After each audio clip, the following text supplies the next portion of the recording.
A lot of guys hyper focus on getting absolute perfection out of subdivision models. And I think this is the wrong way to kind of look at working with subdivision in general, because while it's a really great modeling technique and you can up-res things and create really nice renders with it, and there are some major pros to this as far as like shading and rendering goes. One of the biggest issues is that it's not usually needed to be so precise and so perfect at everything. And that's really holding a lot of people back, I feel like. And it's just something that I need to kind of talk about, and I want to demo a little bit. But so let's go ahead and just talk about shading here on something like this for starters, I guess. So like level 1 subdivision, shade smooth, boom. All right. Now, a lot of you guys are probably going to use these matte caps where you can kind of check what's going on with the surfaces here, right? And these are fine. They're great to just quickly look at the surface and see if you got any potential issues or not, because you can see you got like different kind of banding effects and things like that going on. There's a little secret to this. Because of the way matte caps work, it's kind of like projected down onto the surface of the model. So it's like the left side of the image, right side of the image, top side, bottom side. And even though these have like straight up and down things going on, your model does not go straight up and down necessarily. So you can see that's why these kind of bend outwards and stuff like this. So they can be a little bit misleading when you're looking at these. What you're looking for is like the detail right in the center of the area that you're kind of aligned to by the plane. And that's how you're checking the surface on these.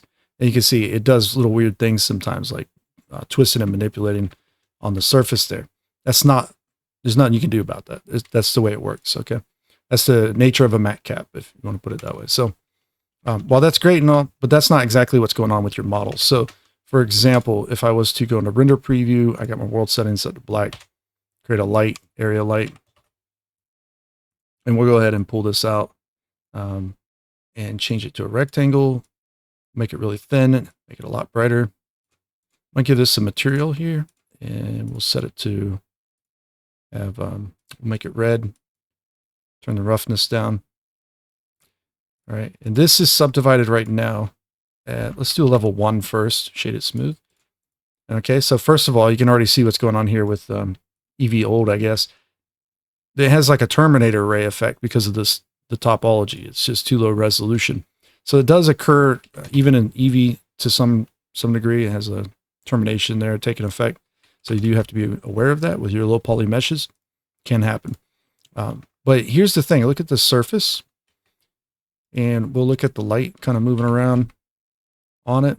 It behaves fairly predictably. Like it's not doing anything that we kind of don't expect it to do. It moves like so. If we rotate the surface, you can see it's behaving okay. All right. So here's the thing. You see, like over the edge, it starts to change the direction of the plane, right? So it's going to kind of look weird if you were to render this in like animation. It would start to look like it's deforming in kind of bad manners in some areas. You see how like it exponentially kind of accelerates right through here? It's like, okay, and boom, it starts just going faster. All right. So, and then it changes directions. It looks really weird. All right, that's kind of expected. Now, what's going on here? We hit Control 1, subdivide 1 time. That's what we have. If we hit Control 2, we subdivide it again. We do it again. What we're going to see is the resolution of that reflection now kind of goes up, right? So it's important to understand that when you're looking at a model and the geometry of it without optimal display on, like we were at this and we went to this, and at the end of the day, everything is absolutely triangulated, something like this. Now, this triangulation affects the tangent space. So if you're doing high poly to low poly bakes, and you were to look at your normal maps that you bake out, usually you have a much higher density mesh, right? They're going to have little triangles everywhere inside of your normal map. It's very hard to see them sometimes, but they exist in your normal maps. It's baked into the normal map, okay, from the high poly. This controls the shading of the normals of the surface, right? And so that's why you do high to low poly baking a lot of times to get nicer, cleaner results without having that much density of mesh. But you can start to see how this actually behaves. So when we start cranking this up, and let's turn off the wireframe for a second, and now we start to kind of move this slide around, or we go across it, it's going to stay relatively smooth for the most part as far as like the reflection goes. might still deform a little bit weird because of the way the model is actually modeled. But for the most part, it's behaving mostly smooth, right? But that same artifact that is created by the tangent space or whatever, it still exists. It's just really small now. We just can't see it. So that's the difference between this one. Grab the light instead of that. That's the difference between this, and it's a really kind of a bad example almost. Let's do it like slightly at an angle, perhaps. You see how it kind of changes shape in there? The level 1 subdivision, level 2. All right. Level 3, 4. Okay, it changes shape still, but it's smoother with the effect, right? Okay. And level 5. All right, now we got that out of the way. So what happens if you were to say, I'm going to duplicate it, subdivide it a few times, and convert it to a mesh? Oh, let's get rid of that triangulate before I do that. Okay, convert it to a mesh, so it's now subdivided like so. And you wanted to run, like, say, an inset and hit it with loop tools, circle it, turn off flatten. You see that doesn't even work out very well. Maybe use radius. Yeah, let's turn flatten off again, see if it works. Now it does. We can rotate it. Okay, if we do something like this, and we just punch it in, extrude it in, hit Control 1, subdivide it as is. Control 2 maybe. Look at it in render preview. Obviously, we're going to have major issues here on this border where the shading just looks bad. All right. That's because of the way the topology is, but also part of that triangulation, right? The triangulation influences it. But if we keep subdividing up, you see how much nicer it becomes? More geo. That's the trick to that whole process there for the most part, more geo. Now, it doesn't mean if you have like bad shading, obviously, like really bad shading, this would not look right no matter how much you subdivide it. But in our case, we subdivide it more, it starts to look more and more correct. But you can see it has like this little arc here. And that's caused by this topology stretching out in this direction. You see? So balancing your topology out and having good topology does play a role in this, right? For reflections. But this is the trick. When you're not making super reflective models that don't have this amount of glossiness to it, you're doing game models and stuff, try it at a higher roughness, right? Could you get away with this right here? I mean, it's a possibility. In our case, maybe it'd work out, but let's try turning subdivision off. Let's grab this edge. Let's bevel it. Mouse wheel up once. Do we see that same artifact kind of take an effect on the rough surface? No, it probably is there with the glossy though, right? It probably still exists, no problem. Yeah, for the most part it does. It's not too bad actually, but it's definitely not perfect, right? And so this is the whole point of this video. Like, it's very easy to start overthinking things when modeling. Like, everything must absolutely always have to be perfect. No. And when you're modeling for time, like you're trying to get stuff just pushed out and done, very rarely should you ever, be thinking about pushing things to the absolute perfection like that when you're doing like high to low bakes, as long as the shading looks mostly correct and it's for the model's purpose, right? Like if it's not going to be a glossy surface, it's not going to be an exotic supercar or something, you probably don't need to go through all that trouble, but you can't undo that all the way. So let's go ahead and Control Shift click them. Control Number Pad Plus to select more, delete, Alt click, Control F, grid fill, boom. Fix that real quick, right? Okay, so what's a better way of doing this is on this particular, we don't inset it first. We do loop tools circle, right? And don't flatten it in our case. We can try to change the radius around a little bit and rotate it. Okay. When we're doing a circular cut like this into a surface, we're still trying to keep the grid undisturbed in the background, basically. You see? So like you can't always keep it perfect, but that can also distort things just a tiny little amount. So we extrude that inwards. We bevel these edges again. All right. And look at what happens. This is going to work out much nicer like this. So let's go to render preview with level 1 subdivision. You can see those edges, right? Much, much nicer than what we had before. And so Control 2, going to be much nicer, Control 3, and so on and so forth.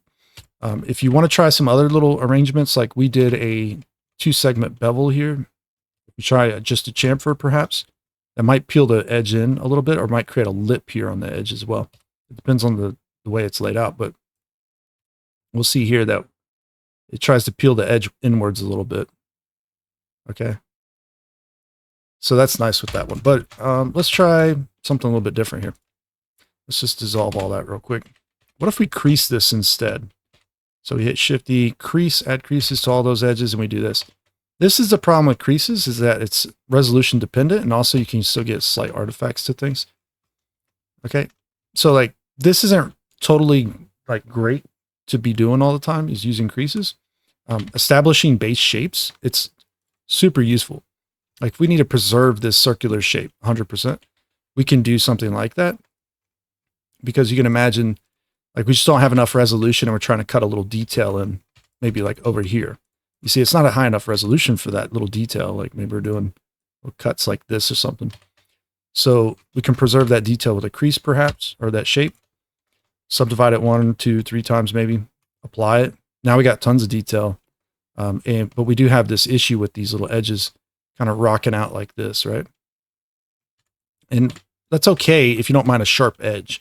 If you're going to have a sharp edge through here, you know, you could like alt click it, Control B. Oh, if I can get a hold of it, let's Shift E, get rid of the crease real quick. We should be able to alt click that whole edge. With my Mesh Machine, you click, alt click, right? Control B. There you go. We could do something like that maybe. Turn loop slide off. Okay, the bevel.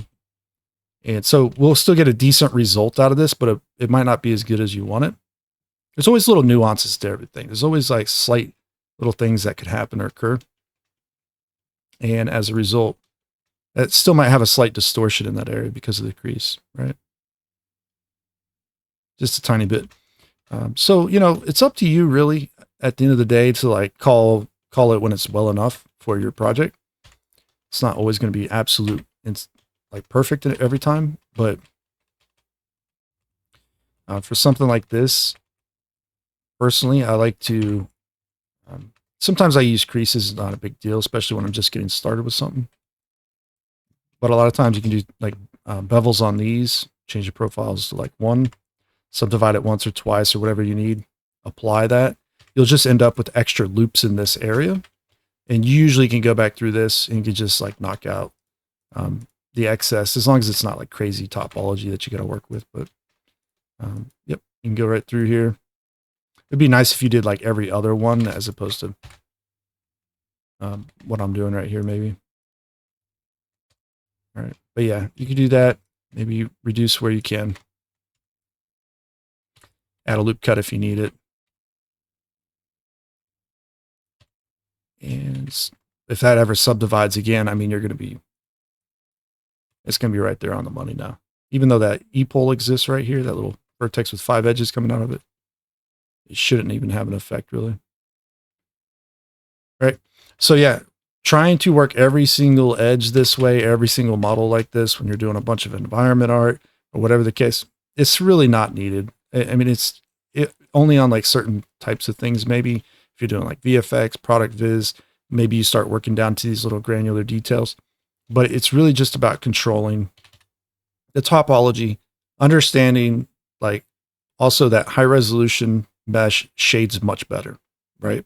And that's the benefit of subdivision I was talking about early on in the video, is that, you know, you can kind of keep a simpler mesh for the most part, and then just continuously crank up the resolution to get absolute perfection out of it. And this is great when you're doing, you know, path trace rendering and whatnot. You just get absolutely stellar results, close-ups of things like that, right? Like we can go all the way to this edge, and I mean, let's just be honest, like we would have a hard time seeing any little faces in here for the most part. And we could take this higher. I mean, this is only at what, 5 right now? Oh, it's at 3. Yeah, we want to crank it to a 4. I mean, you don't do that with normal models, right? Like standard polygonal models or Boolean models. You can't do that kind of stuff. So that's the benefit of subdivision. That's why a lot of people use it, and it helps when you're using displacement maps and things like that. So, but chasing that kind of perfection is not usually always the best. case scenario. Like that's anything that needs extreme close-ups, it needs absolute perfection, of course. If you're doing a lot of VFX stuff, product viz, perhaps. Game art, not so much. It's more along the lines of like you might focus on certain areas to get perfection, but not everything needs it, honestly. And you're more than likely going to use like ZBrush and do the remeshing over there, or quad remesher perhaps as well. And so, you know, judgment call, right? You have to determine what's going to work in any given situation for your project. And if you can save time in places, you save time. It all comes back down to time. Time is money. If you're working in 3D, time is money. You cannot always push every little single aspect like that. And so we'll kind of go through some workflow videos, I think, coming up, where we explore these ideas on like just speed modeling things that we can bake, right? Like that's kind of, I think that's really the thing, whether it's using a quad remesher, voxel remesh, a subdivision model, standard model with just bevels on it, and then going back down to a lower poly state. I mean, as we'll go over that kind of stuff. And also mid poly models, by the way, they're modeled like straight out for the most part. You don't do like a high poly and bake to a low poly. Mid poly model is just a straight model for the most part, with like bevels and chamfers and weighted normals, right? So there's all kinds of little things like that, that like when you're first getting into Blender, you're not thinking maybe like, you're not realizing or recognizing, I think, that there's different requirements for different models. And they're not all made the same. That's why like you hear constantly, some guys argue for subdivision, some argue for using booleans. It doesn't really matter. It really doesn't. It just depends on what you're going for, like the end result. Does it need to deform? Does it need a close up? Does it, like what are you doing with it? Is it a prop in the background in the game that's really not that important? You just standard model it textured up. I mean, a lot of models are made that way. You don't even necessarily do the high or the low, right? You might not even do unique textures. You might create the model and then texture it with something else in the scene. You use a texture from something else. Like, so it's a very versatile, like there's all kinds of different ways of working, right? Like it's very versatile software. And when you're working in Blender or Maya or whatever, but as a beginner, you don't know where you're going to use what and when and how and all that. And you have way more questions and you don't have answers for them. So it becomes really confusing, right? But it's all interconnected to some degree. And once you start to understand that like a model's a model's a model, and when you're trying to go for that goal of just creating stuff for games, you're a little bit more focused. You start to realize that you need to pay attention to those guys that create game models, not always doing product viz, perhaps, right? That's the thing. Like some of that does relate back to creating your high polys, obviously, but it's not usually as tedious because you can just like Z remesh something, right? And then just start sculpting on it. And it's just, yeah, I feel like a lot of beginners get way overwhelmed by all this. They're like, no, this is, you don't have to worry about every granular little reflection in a rough surface object that's going into a video game. I promise you, you do not. It does not matter that much. You'll find mistakes and shading issues and triangulation issues in every video game you play. I promise. It's out there. They're not perfect. They're made for speed usually. And, well, storytelling elements and to look nice, but there's definitely a lot more to do than just one edge, for example. Anyways, that's it. That's all I wanted to make this video about. And check you out the next one. All right. Take care.